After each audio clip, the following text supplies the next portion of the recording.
చేతులెత్తేసింది builders. కట్టించుకున్న డబ్బులు తిరిగి ఇవ్వకుండా ఉండేందుకు సరికొత్త ప్లాన్ వేసింది. చేసిన మోసాన్ని ఉద్యోగులపై నెట్టేసి కోట్ల రూపాయలతో బిల్డర్స్ జంప్ అవుతుంది. నిబంధనలకు విరుద్ధంగా వ్యవహరిస్తున్న బిల్డర్స్ సంస్థకు రేరా 3.96 కోట్ల అపరాధ రుసుం విధించింది. ఫేస్బుక్ ద్వారా ప్రజలకు తప్పుడు సమాచారం చేరవేస్తూ కొనియోగదారుల నుంచి నగదు వసూలుకు పాల్పడుతున్నట్లు గ్రహించి ఈ అపరాధ రుసుం విధించినట్లు కూడా రేరా చైర్మన్ ఎన్ సత్యనారాయణ తెలిపారు.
బిల్డాక్స్ ప్రాజెక్టు విషయంలో రేరా ట్రిబ్యునల్ గురువారం విచారణ చేపట్టింది. బిల్డాక్స్ తరపు న్యాయవాదులు కౌంటర్ దాఖలు చేయడానికి 3 వారాల సమయం కావాలని కోరినప్పటికీ సామాజిక మాధ్యమాల్లో బిల్డాక్స్ ప్రకటన కొనసాగించడాన్ని తీవ్రంగా పరిగణించి కొనియోగదారులు మోసాల బారిన పడకుండా వారిని అప్రమత్తం చేసేలా ఈ అపరాధ రుసుం విధించినట్లు కూడా రేరా తెలిపింది.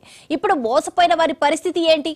మీరు కట్టిన డబ్బులు మీకు తిరిగి ఇవ్వం, ఫ్లాట్స్ ఇవ్వం అంటుంది బిల్డాక్స్. ఈ అంశానికి సంబంధించి మరిన్ని అప్డేట్స్ అందించడానికి మా క్రైమ్ బ్యూరో చీఫ్ మధు సిద్ధంగా ఉన్నారు. మధు, బిల్డాక్స్ వాళ్ళు ఒకటే మాట చెప్పారు, ప్రీ లాంచ్ పేరుతో మీకు తక్కువ ధరకే ప్లాట్స్ ఇస్తాము. ఇదే మాట వాళ్ళు చెప్పినటువంటి విషయం. సో సోషల్ మీడియా వేదికగా జరిగినటువంటి ఈ మొత్తం ప్రచారం ఏదైతే ఉందో ఆ ప్రచారాన్ని నమ్మిన చాలామంది కూడా ఆ బిల్డాక్స్కి డబ్బులు కట్టారు. 1-2 కాదు, అనేక మంది, వందలాది మంది అయితే లక్షలాది రూపాయలు అంతా కూడా అక్కడ కట్టడం, చివరికి కోట్లాది రూపాయలు వసూలు చేసినటువంటి బిల్డాక్స్ ఇప్పుడు ఏమంటుందో తెలుసా? అసలు మాకు డబ్బులు ఎవరు కట్టలేదు, డబ్బులు ఎవరైతే కట్టించుకున్నటువంటి వాళ్లకు మాకు ఎటువంటి సంబంధము లేదు, వీఆర్ క్లియర్ అని చేతులైతే ఎత్తేసింది. మరో సాహితీ కాబోతుంది బిల్డాక్స్.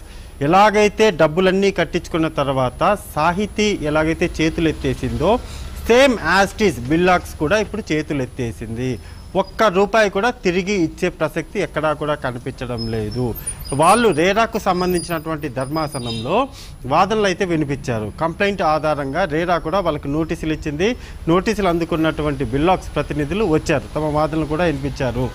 ఎవరైతే మా పేరు చెప్పుకొని డబ్బులు వసూలు చేశారో డబ్బులు వసూలు చేసిన వాళ్లకు మాకు సంబంధం లేదు, డబ్బులు కట్టించుకున్నటువంటి కట్టినటువంటి వాళ్ళు చూసుకోవాలి, మాకేమీ సంబంధం లేదు అంటూ తప్పించుకునే ప్రయత్నము చేసిన తప్పంతా కూడా కట్టిన వాళ్ళ మీద నెట్టేశారు. అంటే అక్కడ పనిచేసినటువంటి ఉద్యోగులు ఎవరైతే ఉంటారో ఆ ఉద్యోగుల మీద ఈ తప్పు మొత్తాన్ని కూడా నెట్టి వేసేసింది బిల్డాక్స్. సో ఇప్పుడేంటి, 2 వారాలకైతే కేసు వాయిదా పడింది. 2 వారాల తర్వాత కూడా ఏం చెప్తారు? మేమంతా కూడా క్లియర్గానే ఉన్నాము, డబ్బులు మా పేరు చెప్పుకొని ఎవరో కట్టించుకున్నారు అని అయితే బిల్డాక్స్ చెప్పే అవకాశం ఉంది. కానీ ఇక్కడ రేరాకు సంబంధించినటువంటి ధర్మాసనం క్లియర్గా కొన్ని క్వశ్చన్స్ అడిగింది. మీ వద్ద పనిచేసినటువంటి అంటే ఇప్పటి వరకు కూడా మీ వద్ద పనిచేసినటువంటి ఎంప్లాయీస్ ఎవరైతే ఉన్నారో వాళ్ళ వివరాలన్నీ కూడా నెక్స్ట్ వచ్చేటప్పుడు తీసుకొని రండి. అండ్ మోర్ ఓవర్ మీ కంపెనీకి సంబంధించినటువంటి బ్యాంక్ డీటెయిల్స్ ఏవైతే ఉన్నాయో వాటి స్టేట్మెంట్ కూడా తీసుకొని రండి అని అయితే రేరా ధర్మాసనం చెప్పినప్పటికీ మరి బిల్లాక్స్ తరపున ఉన్నటువంటి వాళ్ళు ఎవరైతే ఉన్నారో మొత్తం హైదరాబాద్ వ్యాప్తంగా కూడా ప్రతి కూడల్లో ఏ మెయిన్ కూడల దగ్గరికి వెళ్ళినా సరే అక్కడ బిల్లాక్స్ అని బోర్డు కనబడుతుంది. సోషల్ మీడియాలో లైవ్లు పెట్టి మరి అంటే సోషల్ మీడియా లైవ్ పెట్టి బిల్లాక్స్ కంపెనీ ద్వారా మేము తక్కువ ధరకే ప్లాట్స్ ఇవ్వబోతున్నామని ప్రచారం చేశారు కదా. మరి అప్పుడు ఎందుకని ఇప్పుడు చెప్పిన మాటలు గుర్తు రాలేదు? అప్పుడు ఎవరైతే ఈ మొత్తం ప్రచారం చేసి అక్కడ కనిపించి అన్ని మాటలు చెప్పారో అప్పుడు అవన్నీ కూడా ఈ బిల్లాక్స్ ఇప్పుడు ఉన్నటువంటి ప్రతినిధులు కోర్టులో వాదనలు వినిపించినటువంటి ఆ ప్రతినిధులు అప్పుడు మరి ఆ విషయం ఎందుకని మాకేమీ సంబంధం లేదు, ఎవరో మా పేరు చెప్పుకొని ఇలా డబ్బులు వసూలు చేస్తున్నారు అనే మాట అప్పుడు ఎందుకు చెప్పలేదు, ఇప్పుడు ఎందుకు చెబుతున్నారంటే ఒకటే రీజన్, డబ్బులు కట్టించేసుకున్నారు, కోట్లాది రూపాయల చేతులు మారిపోయిన తర్వాత ఇంకా డబ్బులు తిరిగి కట్టకూడదని మైండ్లో ఒక ఫిక్స్ అయిపోయారు కాబట్టి ఇక పూర్తిగా కూడా బిల్లాక్స్ కంపెనీ జనాలను అయితే నట్టేట ముంచింది, మోసం చేసింది. ఫైనల్గా ఒకటే, ఎవరైతే డబ్బులు కట్టినటువంటి బాధితులు ఉన్నారో అలర్ట్ అవ్వండి. ఇప్పుడు కనుక మీరు అలర్ట్ అయ్యి ఏ మాత్రం స్టెప్ ముందుకేసుకోకపోతే మీరు కట్టినటువంటి డబ్బులన్నీ కూడా గంగపాలే పోయి హుసేన్ సాగర్ ఏదైతే ఉందో హుసేన్ సాగర్లో మీ నోట్ల కట్టలన్నీ తీసుకొని వెళ్ళి అక్కడ పడేసినట్లే. సో ఈ నేపథ్యంలోనే రేరా చాలా క్లియర్గా చెప్పింది, బాధితులు ఎవరైనా ఉంటే మా వద్దకు రండి, మేము దాని మీద యాక్షన్ తీసుకుంటామని చెప్పారు. సో ఇప్పటికే కొంతమంది బాధితులు రేరా అప్రోచ్ అయ్యారు, వాళ్ళ న్యాయం కోసం అయితే వాళ్ళు ఎదురు చూస్తున్నారు. సో మిగిలిన బాధితులు ఎవరైతే ఉన్నారో మీరందరూ కూడా ఇప్పుడు కనుక యాక్టివ్ అయ్యి మీరందరూ కూడా కట్టినటువంటి ఆ స్లిప్స్ తీసుకొని ఆ డీటెయిల్స్ అన్నీ తీసుకొని రేరా దగ్గరికి వెళ్ళకపోతే ఏ విధంగా అయితే సాహితీ బాధితులు ఉన్నారో అదే విధంగా మరొక బిల్లాక్స్కు సంబంధించినటువంటి బాధితుల గ్రూప్ అనేది తయారయ్యే అవకాశం ఉంది. డెఫినెట్గా కమింగ్ డేస్లో బిల్లాక్స్ అయితే చేతులు ఎత్తబోతుంది, వాళ్ళు మరో సాహితీగా మారిపోబోతున్నారు. వాళ్ళు ఎలాగైతే మోసం చేశారో వీళ్ళు కూడా అదే విధంగా మోసం చేసి అయితే విచారణ అయితే టోటల్గా జంప్ అనే విధంగా అయితే వెళ్ళబోతున్నారు. డెఫినెట్గా కమింగ్ డేస్లో 2 వారాలలో రేరా ఇప్పటికే వాళ్ళకు 3,96,00,000 రూపాయలు ఫైన్ వేసింది. ఇంకా కమింగ్ డేస్లో విచారణ అంతా చేపట్టిన తర్వాత సీరియస్గానే క్రిమినల్ యాక్షన్ ఏదైనా తీసుకోబోతుందా అనే డౌట్ కూడా లేకపోలేదు. బిల్లాక్స్ మరో సాహితీ కాబోతుంది. అలర్ట్ అవ్వండి. ఎవరైతే డబ్బులు కట్టినటువంటి బాధితులు ఉన్నారో ఆ బాధితులందరూ కూడా అలర్ట్ కాకపోతే మాత్రం కమింగ్ డేస్లో వీళ్ళు తీవ్రంగా నష్టపోయే అవకాశాలు అయితే ఎక్కువగా కనిపిస్తున్నాయి. అయితే మధు బిల్డాక్స్ లో ఎంతో మంది డబ్బులు కట్టి మోసపోయారు. ఇప్పుడు రేరా కూడా వాళ్ళకి సపోర్ట్, ఏదైతే బాధితులు ఉన్నారో వాళ్ళకి సపోర్ట్ గా నిలుస్తుంది కదా, వాళ్ళకి ఎలాంటి హామీ ఇస్తుంది అన్నమాట అంటారు?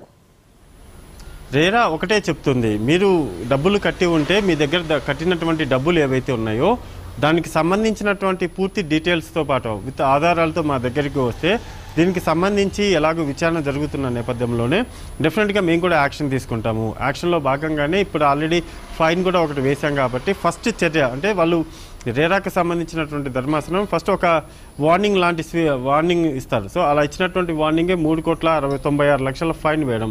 నెక్స్ట్ ఇంకా వివరాలన్నీ కూడా బయటకు వస్తే ఆ సంఖ్య ఇంకంటే వీళ్ళ మీద తీసుకోబోయేటటువంటి చర్యలు ఏవైతే ఉన్నాయో ఆ చర్యల తీవ్రత అనేది పెరుగుతుంది. ఇప్పుడు జస్ట్ ఫైన్తో వేశారు, నెక్స్ట్ క్రిమినల్ యాక్షన్ వరకు వెళ్తుంది. అవసరం అనుకుంటే ఎంత దూరమైనా సరే ఈ కంపెనీని నడిపినటువంటి వాళ్ళు ఇప్పుడు చెప్తున్నటువంటి మాటలు అప్పుడు చెప్పినటువంటి మాటలు అంటే అప్పుడేమో మీకు తక్కువ ధరకే అపార్ట్మెంట్లు ఇస్తాము, తక్కువ ధరకే 3 BHK ఇస్తామని చెప్పినటువంటి వాళ్ళు ఇప్పుడు మాకేమాత్రం సంబంధం లేదని చెప్తున్నారు. డెఫినెట్గా ఎంక్వైరీలో అంటే విచారణ చాలా అంత ఈజీగా కాదు, డెఫినెట్గా లోతైన విచారణ జరుగుతుంది.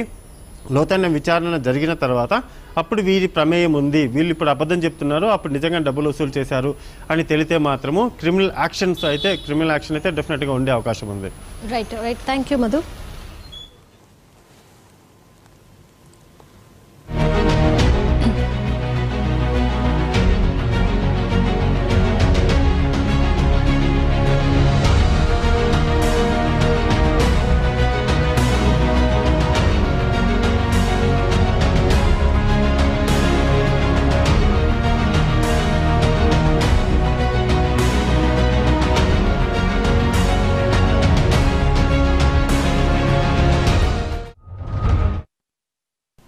బులెటిన్లో షార్ట్ బ్రేక్ తీసుకుందాం. Stay with us.